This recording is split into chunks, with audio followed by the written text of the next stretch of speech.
તમારા મોબાઈલ ફોનની સ્ક્રીન પર હવે જે દ્રશ્યો સામે આવવાના છે તે કોઈ ફિલ્મના નથી અથવા તો એઆઈ દ્વારા ક્રિએટ કરેલા નથી. આ દ્રશ્યો છે રશિયામાં હાલ જે છે તે બરફમારો શરૂ થઈ ગયો છે, જેને લઈ ભારે તબાહી જોવા મળી રહી છે.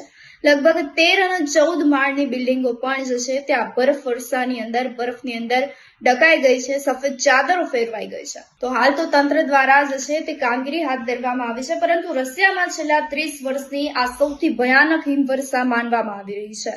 ઇમારતના 4થા માળ સુધી બરફના થર જામી ગયા છે. લોકો પોતાના ઘરમાં કેદ છે. તો રશિયાના પૂર્વ વિસ્તાર કમચાતકામાં કુદરતી પ્રલય જોવા મળી રહ્યું છે. 13 ફૂટ સુધી અકલ્પનીય હિમવર્ષાને કારણે જનજીવન સંપૂર્ણ રીતે ખોરવાઈ ગયું છે. -21 ડિગ્રી સુધી તાપમાન ગગડી ગયું છે અને આખું શહેર બરફના પહાડમાં ફેરવાઈ ગયું છે.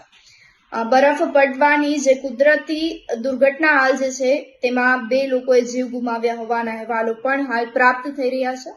સોશિયલ મીડિયામાં જે દ્રશ્યો વાયરલ થઈ રહ્યા છે તેમાં જોઈ શકાય છે કે કેવી રીતે મકાનોના 4થા માળ સુધી બરફની દિવાલો ચઢાઈ ગઈ છે.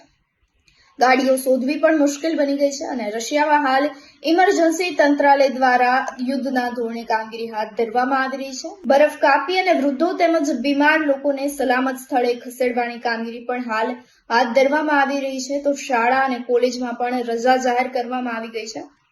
રશિયાની અંદર હાલ સંપૂર્ણ જે છે તે સપ્લાય ચેન વિખેરાઈ ગઈ છે, જેને લઈ હાલ જે દ્રશ્યો સામે આવ્યા છે, લોકો એકબીજાની મદદ કરી રહ્યા છે, પરંતુ હાલ બરફમારીને લઈ અને લોકો પોતાના જ ઘરમાં કેદ થઈ ગયા છે.